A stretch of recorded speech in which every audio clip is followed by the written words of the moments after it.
Yesterday, I think we stopped at here, this line. Let me highlight. Let's continue from number 3. I heard and learned this, Venerable Sir, from the Blessed One's own lips, mindful and clearly comprehending. Ananda, the Bodhisattva, appeared in the Tusita heaven. That mindful and clearly comprehending the Bodhisattva appeared in the Tusita heaven. This I remember as a wonderful and marvelous quality of the Blessed One. Okay, so this is the first one. The Bodhisattva appeared in the Tusita heaven. Let me highlight this. Let's take a look at footnotes number 5. This refers to the Bodhisattva's rebirth in the Tusita heaven, which preceded his birth in the human world as Gautama, the future Buddha. So before the Buddha is born as human, the Buddha was in Tusita heaven, according to the text. Paragraph number 4, Sister Choikon, would you like to read? I heard and learned this from the Blessed One's own lips, mindful and clearly comprehending the Bodhisattva remained in the Tusita heaven. These two I remember as a wonderful and marvelous quality of the Blessed One. Okay. I heard and learned this from the Blessed One's own lip. For the whole of his lifespan, the Bodhisattva remained in the Tusita heaven. These two I remember as a wonderful and marvelous quality of the Blessed One. Okay, thanks, Sister Choikon. Okay, so all these 3 are referring to the Buddha in the Tusita heaven. The first one, when the Buddha appeared in the Tusita heaven, means when the Buddha was born in the Tusita heaven. The second one, mindful and clearly comprehend, the Bodhisattva remained in the Tusita heaven. The third one, for the whole of his lifespan, the Bodhisattva remained in the Tusita heaven. Yeah. This is the third one.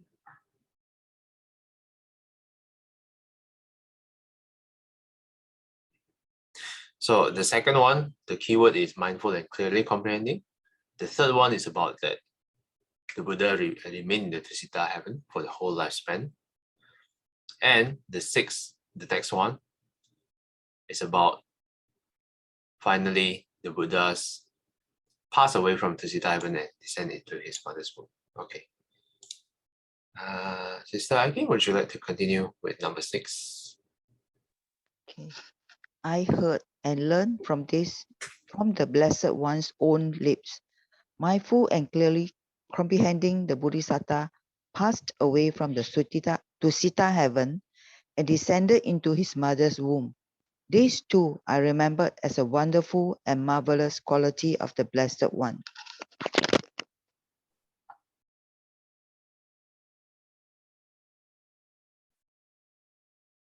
Okay.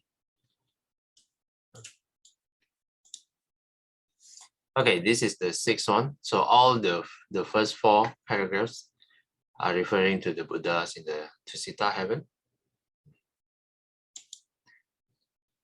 The next paragraphs is the Saikyam. Would you like to read? Okay, thank you. I heard and learned this from the Blessed One's own lips.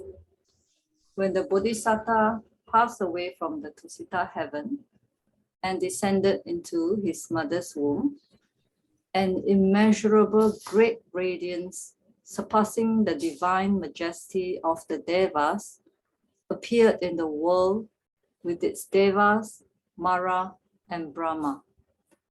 In this population, with its ascetics and Brahmins, with its Devas and human beings, and even in those abysmal world intervals of vacancy, gloom and utter darkness, where the moon and the sun, mighty and powerful as they are, cannot make their light prevail.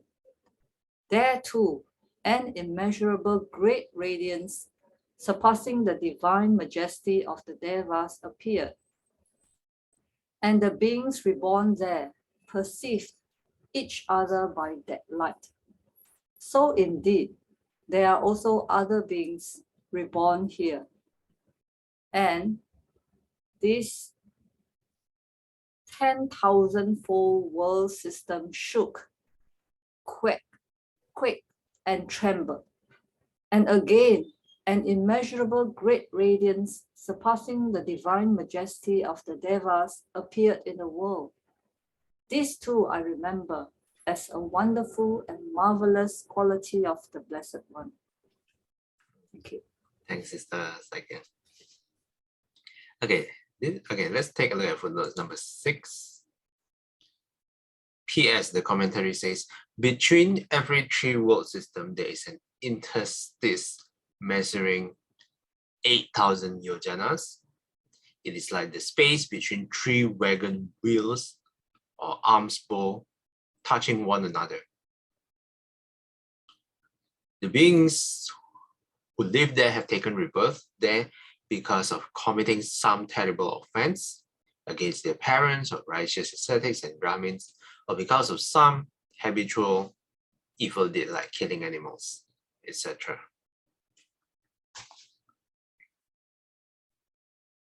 Okay, let's go to take a look at this word interstice.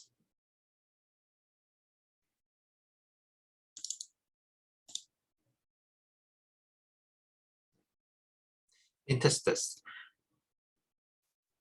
an intervening space, especially a very small one. Sunshine filtered through the interstices of the arcane trees.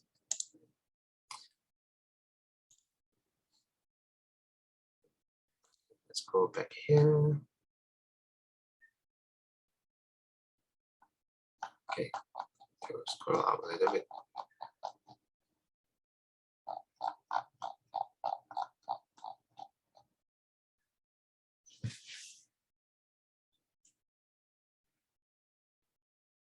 Okay, I think the commentary was referring to this line.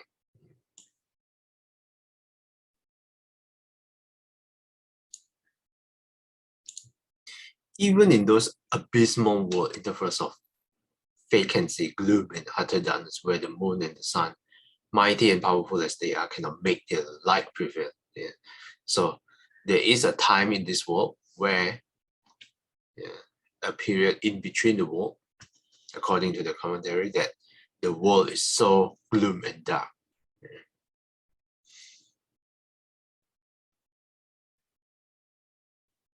They call this abysmal world intervals of vacancy. So I suppose that's what the commentary means. And this is when finally the Buddha descended into his mother's womb from the Tusita heaven. Yeah. Let me highlight again.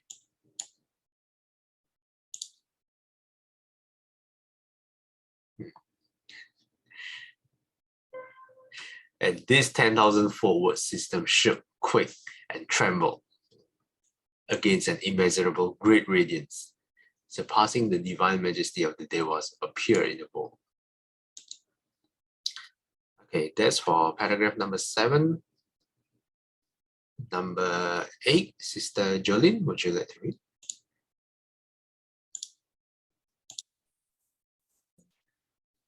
Morning, brother.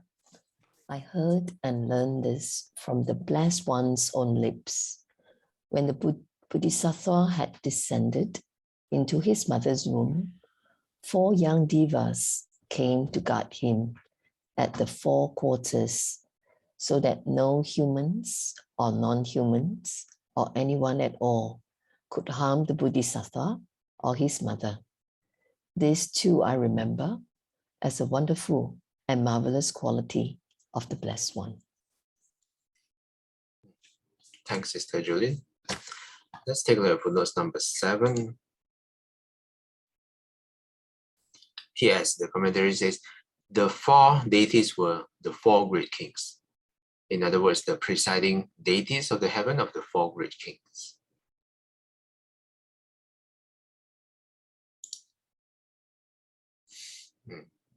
So it is said that in the sutta, 4 young devas came to guard him at the 4 quarters, and so that they are protected when the bodhisattva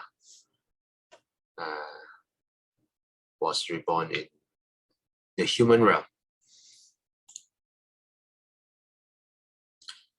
Next one, Brother Waken, would you like to read?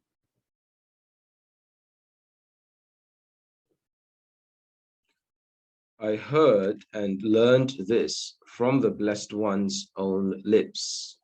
When the Bodhisattva had descended into his mother's womb, she became intrinsically virtuous, refraining from killing living beings, from taking what is not given, from sexual misconduct, from false speech, and from wines, liquors, and intoxicants, the basis of negligence. This too I remember as a wonderful and marvelous quality of the Blessed One. Thanks, Brother Waken. This was talking about not the Buddha, but actually the mother. So when the Bodhisattva descended into the mother's womb, the mother actually becomes virtuous. We highlight it. Okay, next one. Sister Xinghui, would you like to read? I heard and learned this from the Blessed One's own lips. Other women gave birth after carrying the child in the womb for 9 or 10 months, but not so the Bodhisattva's mother. The Bodhisattva's mother gave birth to him after carrying him in her womb for exactly 10 months. This too I remember as a wonderful and marvelous quality of the Blessed One. Okay, thanks, Sister Xinghui. Exactly 10 months. So I like this. So in today's context, is 10 months like too long or what? Usually it's 9 months or I'm not sure. What's the normal duration? Yes, we could. Yeah, this month is a lunar month, so it's not exactly what we think of as month, like a lunar month. Yeah, just to clarify. Yeah, again, exactly how long the duration is, I'm not sure, but it's quite, I suppose it's quite normal or average, right? So yeah, I mean, for our calendar, we usually say 9 months, right? That's usually how we like count it or measure it. But yeah, so the months here is lunar months. That's what I know, but I'm not exactly sure how long the duration is. Yeah. Mm-hmm. Okay, thanks, Brother Waken. Okay, I think everyone has read one round this morning. Anyway, am I missing anyone? I think all has read today, right? Yeah. Okay, any questions or comments so far? This sutta is really long, so we will continue into the next one. I had a question about. Sorry, someone. Yeah, Sister Saikyang, go ahead. No, I'm just wondering the numbers. How come it jumped from number 9 to number 14? Yeah, did they jump? Yeah, because there are some dots after the number 9. I don't know why is it missing 10, 11, 12, and 13. Oh, okay. I think this was Bhikkhu Bodhi's way to shorten up the sutta. I think the first one is 9. Okay, let's count this line. She became intrinsically virtuous. I think that's number 9. Refraining from killing beings could be 10. From taking what is not given, 11. Sexual misconduct, 12. False speech, 13. Okay, so I think it starts from here. Number 9 is refraining from killing living beings. Yeah. And then 10 for the next precept, stealing. 11 for sexual misconduct. 12 for false speech. Yeah. And 13 from wines, liquors, intoxicants, and the basis of negligence. Yeah. So each precept takes one number. I see. Understand. Thank you. That's why we could really put a dot here. Okay. That's a good question. Thanks. Thank Like, you. you know, when you said that, I thought I was skipping one page. Oh yeah, that's true, from 9 directly to 14. Okay, Brother Wagan, wanted to ask a question, is it? Yeah, I had a question about this exact passage. What does it mean by becoming intrinsically virtuous?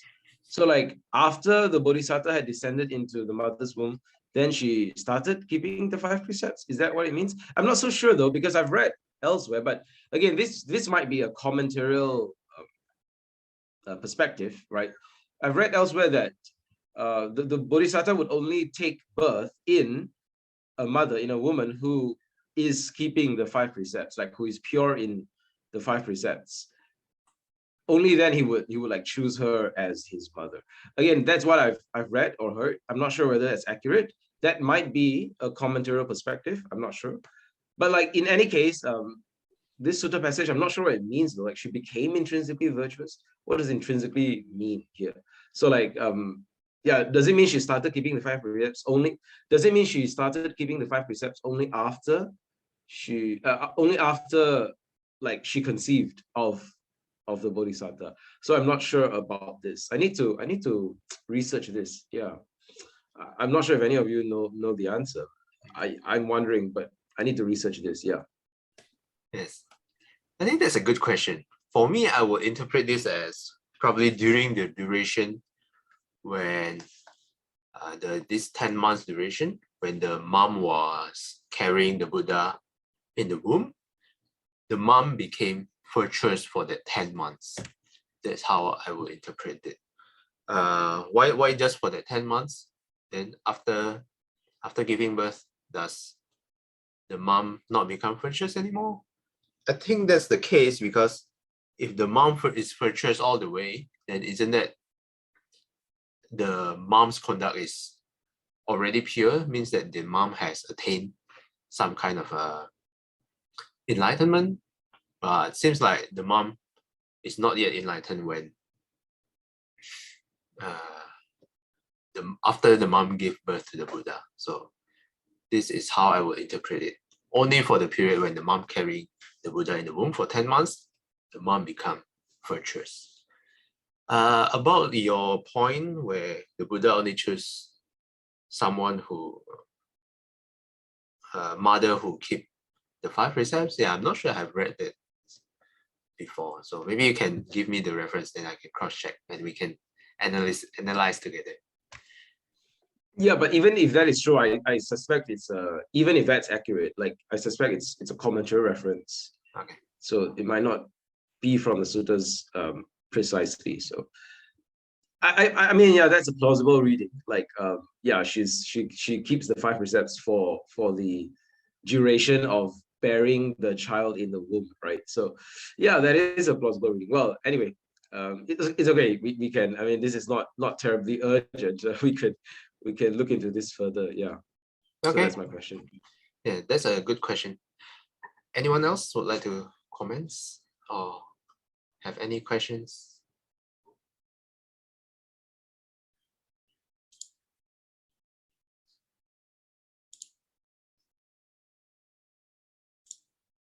If not, let's do a dedication.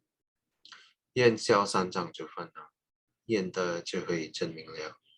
普愿这张细笑处，时时常行菩萨道。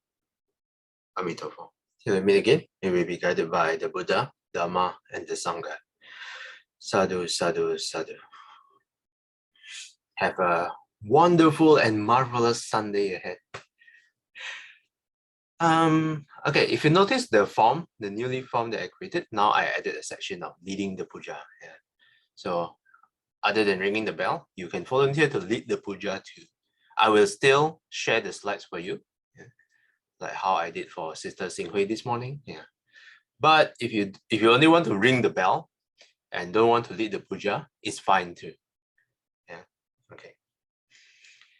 So that's all I have for today. See you guys next time. Thanks everyone. Bye bye. Bye.